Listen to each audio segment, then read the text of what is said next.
Salam saudara terkasih dalam Yesus, salam jumpa pada renungan harian Embun Pagi. Hari ini mari kita menyiapkan hati pikiran untuk mendengarkan firman Tuhan. Kita bersatu di dalam doa.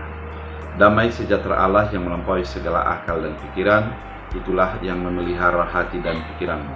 Dalam Kristus Yesus Tuhan, amin.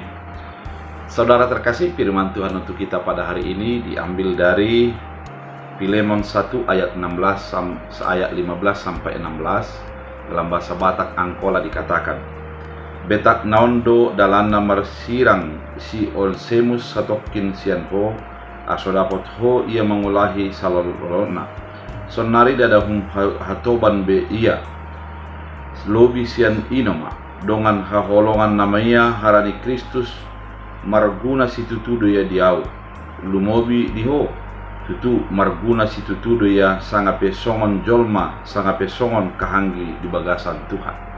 Dalam bahasa Indonesia, sebab mungkin karena itulah dia dipisahkan sejenak daripadamu, supaya engkau dapat menerimanya untuk selama-lamanya, bukan lagi sebagai hamba, melainkan lebih daripada hamba, yaitu sebagai saudara yang kekasih.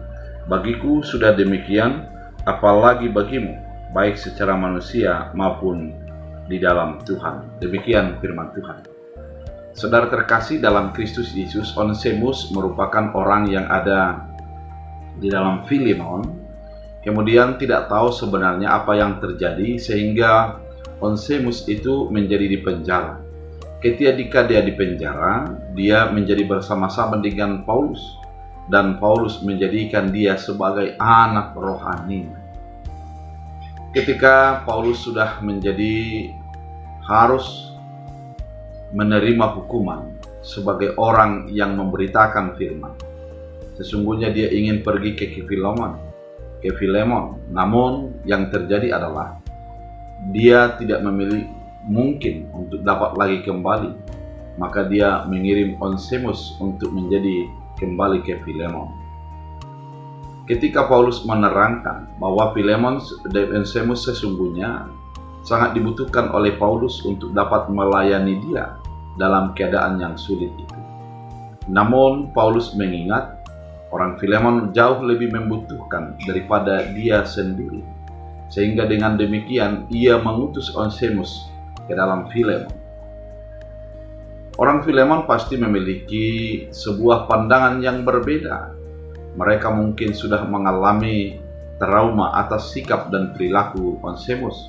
Namun Paulus mengingatkan, dia sangat berguna bagi orang Filemon. Dia itu bukan hanya sebagai hamba lagi, namun sebagai sahabat, orang yang sudah menjadi satu di dalam Kristus Yesus. Saudara terkasih di dalam Kristus Yesus, ternyata yang mau ditekankan oleh Paulus adalah pertobatan. Ketika ada orang yang sudah mengubah diri, maka terimalah dia. Terimalah dia sebagai orang yang baru, yang sudah diperbaharui dan menjadi saksi Kristus. Penerimaan ini mungkin memiliki kecurigaan, memiliki kesulitan untuk menerima keadaan. Namun bagi Paulus, menerima sebuah pertobatan merupakan sebuah harga mati bagi seorang percaya. Mungkin ada persepsi, ada anggapan, ada pikiran yang tidak berkenan. Tapi bagi orang percaya, menjadikan Onesimus sebagai orang yang baru, yang diterima apa adanya, dan dianggap sebagai satu keluarga di dalam Kristus, menjadi sesuatu harga mati. Saudara terkasih, mungkin banyak hal yang menjadikan kita tidak bisa menerima orang di sekitar kita. Banyak hal yang menjadikan kita untuk menjadi jauh daripada orang yang menyakiti kita.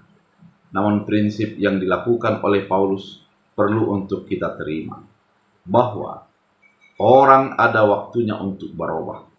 Terimalah perubahan itu, apresiasilah itu, dan jadikanlah menjadi saudara di dalam Kristus Yesus.